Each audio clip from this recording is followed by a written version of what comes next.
Okay, so earlier I talked about why, or not why, but how to recognize ghost rallies.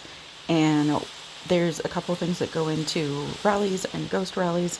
So I wanted to show you, let's say one of our players is out on enemy map, or maybe it's even just RKE, and they're trying to sit away from another alliance that they want to attack, and then they're going to speed the attack over. So maybe they're, hitting Public Sean for some weird reason. Someone would want to hit that guy. Don't know. Anyways, so come over here, and they plan to speed the attack in from where they're sitting here to over at this alliance. Now, especially during server war, enemy players are going to be looking for big players that are sitting out in the open. And one of the things that can indicate that they're out there are people joining ghost rallies. So usually what I'll do if I'm going to ghost is I come out, like not physically, but I will come look on the edge of the map until I find low-level bosses.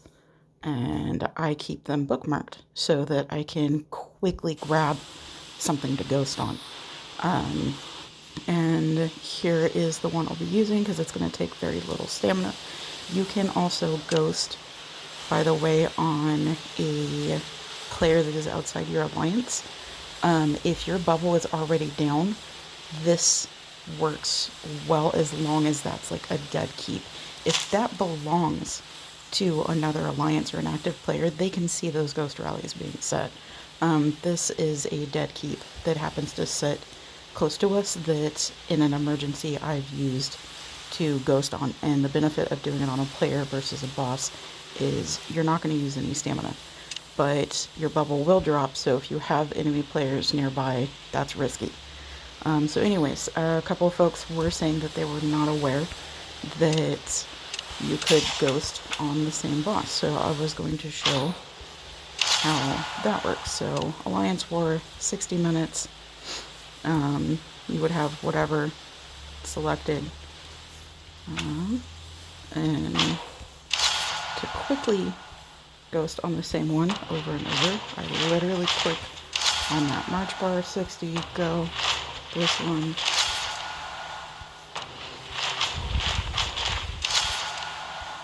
And usually have even presets set up. But the issue is look, these are turned on. This floods the chat. So if there's a bunch of us trying to ghost, you can't see important information that's going on here. So what we need to be doing is turning that off. Go into your options, Alliance War setting, share to Alliance chat when starting an Alliance War. Turn it off. And what's happening right now is someone is joining my ghost rallies. And here's why that's dangerous. You can see these march lines. Now, if an enemy player was monitoring our hive, baiting us, trying to hit, they can see, these all look like typical rallies coming out, or even if we were all not rallying because it's PvP, it's SVS, everyone's just sitting there waiting to see what happens. And then suddenly, far away, these lines show up, that gives away my position. And if I'm sitting out here unbubbled and march lines show up to me and someone's heavily monitoring our hive and checking where all of those lines are going out to or coming from, someone could find me, take me out. That is why it is so dangerous.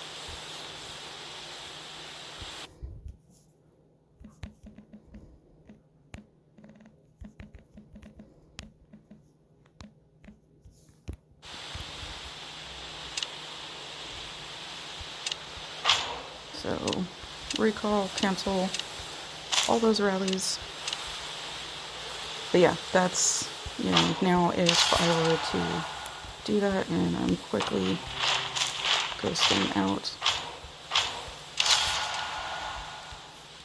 everything.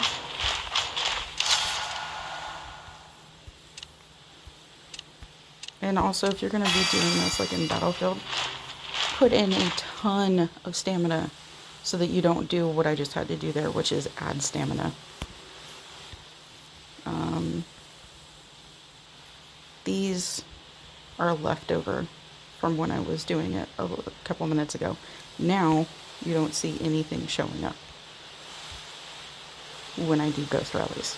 Those ones aren't showing up, and that keeps the chat clear so that directions are going out, and then the person who is actually leading rallies, when that person starts a rally, we can all see it clearly and easily jump into it.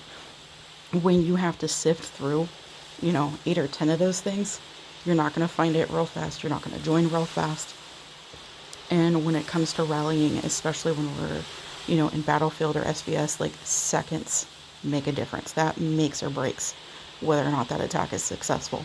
Either the enemy player can port away, they can get reinforced, they can see, like the longer they sit there with a rally on them, the more chance they have to counter or avoid that. So if they see us throwing in tons of range and maybe they have some of their attack marches ghosted, they're going to bring back their ground, or they're going to ask their alliance, send ground to me now. All it takes is for them to, like when the little warning bell shows up, they'll click on it and see, okay, someone's sending this, they're rallying this. And that's how they can counter it. And then, the longer it takes, the more chance they have to react to it, set buffs, get reinforcements, or even just, unghost their own stuff and teleport away, and we lose the chance to join or to make that attack. Or if we do attack, we're hitting something that's completely opposite of what we were intending to hit, and our troops get messed up. So that's, that covers a lot of the importance of rallies, ghost rallies, keeping your alerts turned off. For the most part, none of us really should have those on outside of people who set rallies for fighting. I think we all know that you can come over to the Alliance feed and just check here to join rallies. And that's why you want to look for the time to see if it's a ghost rally, and also what type it is. This is a super low level boss. We don't run those.